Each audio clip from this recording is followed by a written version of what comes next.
Hi everyone, welcome back to Total War Therapy. I finally did the exam and now I'm ready to introduce you to the 6 main categories of heroes in Total War Warhammer 3. So don't forget to subscribe and let's begin. Let's start with probably the most common category of heroes, not only in Total War Warhammer 3, but in any game of the same kind. I'm talking about the tanks. The tanks are probably some of the most important units in your army. It can be a lord, it can be a hero like in this case, or it can be just a giant big monster, for example. In this case we will take as an example the Thane, the melee specialist and tank of the dwarfs roster. Now, what are their main features? First, a very big high armor. This is the most important factor. A tank is very armored, it has layers of steels over its body, and is supposed, for this reason, to absorb most of the damage that can be from missile units. For example, arrows that they cannot deal damage to a very armored characters, or even for melee cavalry. They have a good mass normally, so they can even absorb charge, and they are shielded in most of cases, so they're even more protected from missile attack. And yeah, in this game probably most of tanks are above 100 of armor. Then they have a good leadership because they will be surrounded by enemy in most of the time, so they need a good discipline to stand still, you know, in front of any adversity. The speed can be good or not, it doesn't matter. In any case, a unit like that, you're not supposed to move it that much. The melee attack and melee defense are good because it's still a melee specialist, but it's generally better the defense, because as I said, they are supposed to absorb all the damage while all the other units will deal damage to the enemy while they will be busy with you. The weapon strength is high, not always ammo piercing, even because in this game, if you have the shield, then with your one-hand weapon, it's hard to get ammo piercing damage, but it can happen. In any case, they have a lot of damage, a good splash attack, and the charge is not that much because, as I said, they have to stand still and absorb the charge of the other enemies and so on, so they don't need to have a good charge themselves. They can have some ability to buff and debuff allies units and enemy units, but they are not the most important abilities, because the very good one are the ones that involved their melee stats, their melee ability, their resistance to damage, to physical damage, to missile damage, and so on. The second category we're gonna talk about are the support heroes. They're just a large category here, because many factions have one of them, some of them, and we can talk about the cultists themselves. But in this case I prefer to take the Patriarch. The Patriarch is a very good example of support hero, because he's not good at anything else. I mean, when he gets the bear at some point of the campaign, he probably get better in melee, but I mean, still, it's a unit that you're not supposed to send in melee fight, because they are good at support your ally units and debuff the enemy units. First, their armor, speed and melee attack and melee defense are generally low, or in any case average. They are not excellent in that. They can of course help your infantry and when they are in difficulty, but I mean, generally you should just keep them away from the combat, maybe between the second and the first line, because as I say, they have to support but not directly, and if you need to move them to another area of your army formation, you need them to be out of the combat, otherwise you will need more time. They have a good leadership because they are normally priests and so on, so yeah, the leadership is good. The weapon strength is low, is never armor piercing, except with the mount of course, and the charge bonus is the same. Now, how to use them? As I say, just keep them away from the combat and give them the chance to go from one part to another part of the map, just to help your units when they most need. they are good, and they are the kind of units that they get really better, over time, when they, you know, unlock new abilities, new buffs, new debuffs. But at the beginning of your campaign, they are mostly a cost and not a profit. The third category of heroes we're gonna talk about are the assassins. The assassins are another category that I cannot tell you for sure that they are helpful in your battle. They are probably better agents, so they are better in the campaign. But in the battlefield, they don't perform as intended, at least in my opinion. Now, what about them? They have a low armor normally. It can be even medium, but they're not definitely excellent at them. The leadership is good, but not good as a support or a tank. The speed is one of their best attributes. They are very fast, and most of times they don't unlock mounts over your campaign, so they will be foot heroes for the rest of the time. So it's very important for them to be faster than average infantry. And I mean, this is the game, of course. If there is a large cavalry monsters unit charging against you, they are probably harmless. They can do anything about it. So just keep them very inside other infantry groups, because they can be pretty in danger at the wrong time. They are made to have head-to-head encounters with other characters. This is their function. They're supposed to win the fight against a lord, another hero. The problem is that normally it doesn't happen. I mean, if the hero, the other lord, they are spellcasters or not melee specialists, anyway, they may win. But if they are melee specialists, they don't. They just don't. And this is one of the biggest problems with them. They have a very good melee attack, some of the highest in all the rosters, with some abilities, like in this case the poison effect, and the melee defense is good, but not that high.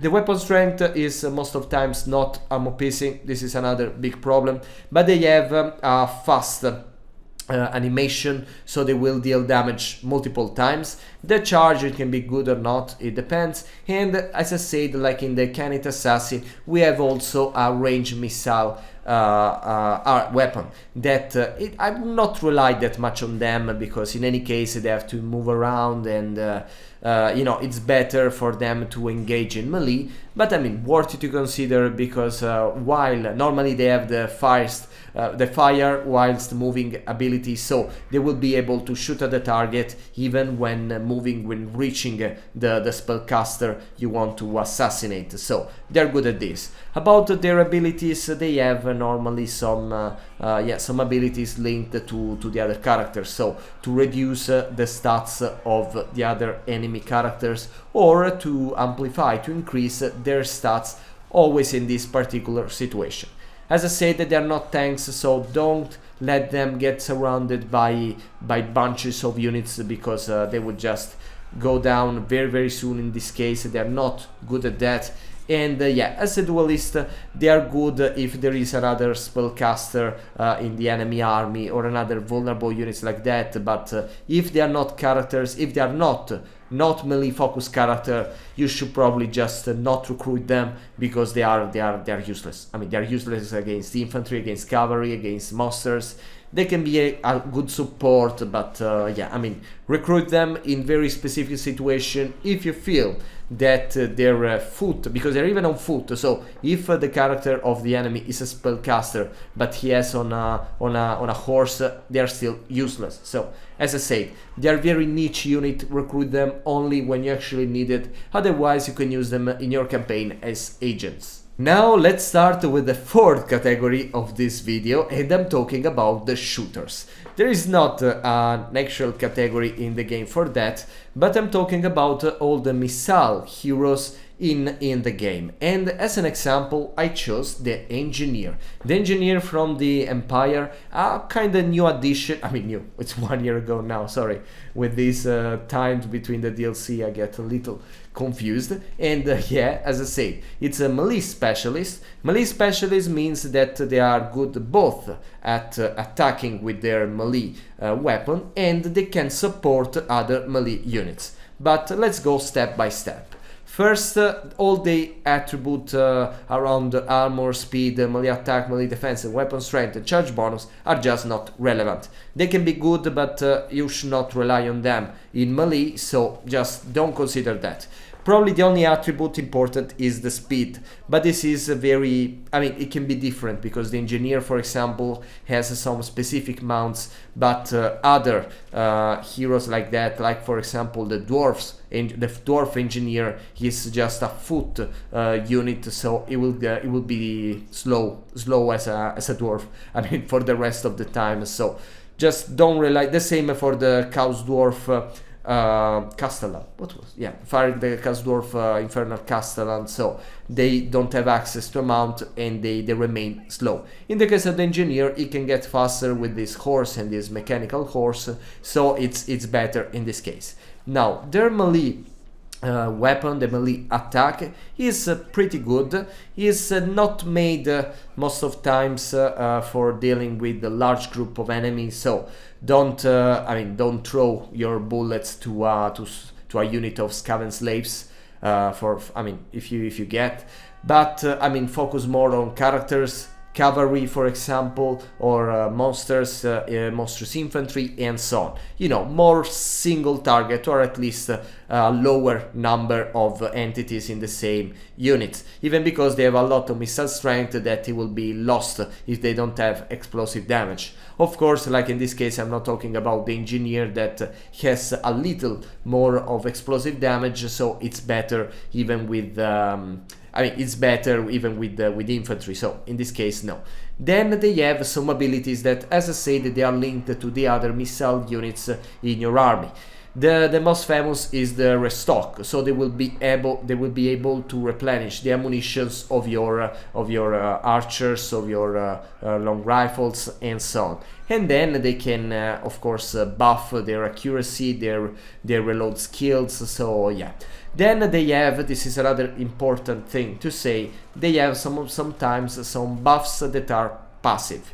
So they can they should be in the same area of your missile units. So you're not supposed to send all of them like to harass with the skirmish mode your enemy, but you should just to leave them, you know, inside your army formation and boost all the missile units around, even if they themselves they will not deal a good damage to the enemy, but with their increasing the stats of your allies, all your missile department of your army will do more damage to the enemy. The fifth category are the monster hunters, and yeah, probably you never heard of this category, but you can believe me, there are a lot of heroes like that in this game. And as an example, I choose the Saurus Scar Veterans. That is from the Lizardman roster. And what about them? Why monster hunters? Normally they are just made to deal with large foes. That can be monsters, that can be cavalry, and so on. Now let's talk about their attribute and stats step by step.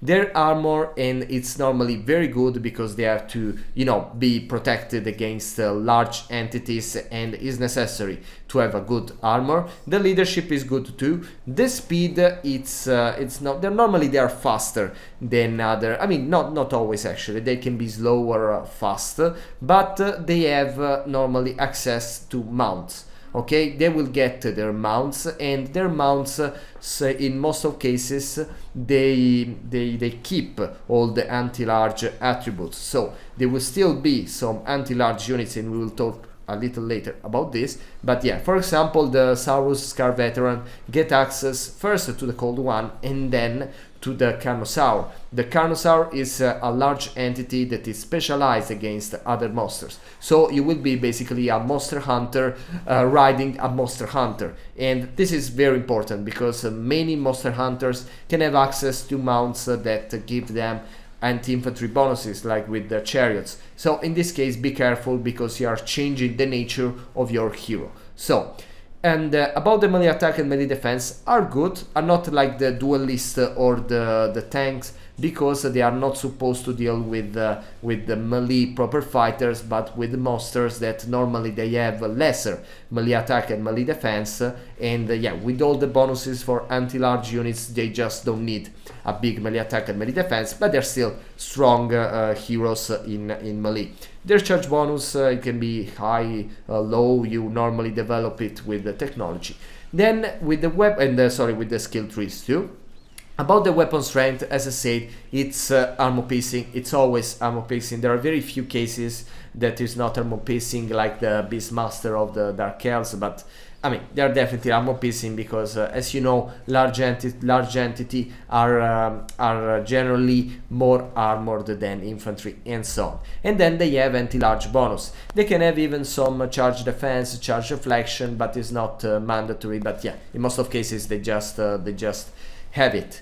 Then they have some abilities that help them in these circumstances, so both to debuff the monster or to increase the stats of the enemy nearby, and I mean at the end is everything miscellaneous. But the right way to use these units is just to send them to the worst large monster or cavalry or even mounted character in the game. I mean, they're probably better than Duelist in this case, because as I said, most of characters at some point they get a mount, so they're just better against mounted characters than Duelist, and yeah, they will do a very good job. And as you know, in this vastity of the fantasy world, everything can happen. So even if you're playing against dwarves, and in this case against dwarves is definitely not necessary this unit, but at some point you will get against a faction with a lot of monsters, and having this unit that can you can rely on it for dealing with an entire group of cavalry to a big monsters to chase a big monster mounted characters. I mean, this is another, for me, very necessary unit in your army. So I cannot miss the tank, I cannot miss the shooter in case of artillery missile focus army, and I really cannot miss the monster hunter, because yeah, there will be always a large unit and you need a hero to take care of that. Now let's talk about another very important unit, and one of probably the most important category of heroes in Total War Warhammer 3, and I'm talking about the Spellcasters. You can call them wizards, mages, but yeah, they cast spells. That's their main ability, and yeah, let's start before. I mean, yeah, their function is to cast a spell. Let's take a look just quick at their stats. They are not excellent at anything. It doesn't matter. They are not supposed to have a good melee attack and melee defense. Sometimes they can have a range missile attack, but it's not mandatory, and in most of cases it's not even useful. Then they have most of times magical attack, and I mean, as I said, you are not supposed to use them to deal direct damage, so it's just not necessary. Everything you hear here is not necessary. The armor can be a good part. I mean, a good start to boost in your like with the tools in your campaigns, because they will be always prioritized by the enemy. And since that, the more armor they are, even as I said, with adding a tool to their loadout in the campaign, it's a very nice idea. The other good and very important stat is the speed. The speed, they have to be fast. They're not fast, but they can get access to mounts that make them faster. Even flying mounts, like in the case of the Iridescent Horror, so that can have a fast flying chariot or flaming chariot or disc, and this can be very helpful because the spellcaster has to move with as much freedom as possible all around the battlefield to cast a spell at the right time against the right enemy or in support of the right right ally, and yeah, it's very important to give them the maximum mobility you can. So always favor the flying fast units, so when they don't get access, just flying, it's okay. There are, for example, some altars. There are some spellcasters, like even the Cultist of Zinch, that get access to the altar. In this case, it's of course it's up to you, because you will be more vulnerable, because the missile units of the enemy will try to take you down, and you will be more exposed. But at the same time, you will be in a more central position of the army formation, so you can help whichever units in need. So be very careful about them. They require a lot of babysitting, but yeah, send them all around, cast spells. The spells are very different for any Lord of Magic. They can be more offensive, more defensive. I mean, this is all up to you, but remember these important things. Keep these important things in mind, and see you very soon.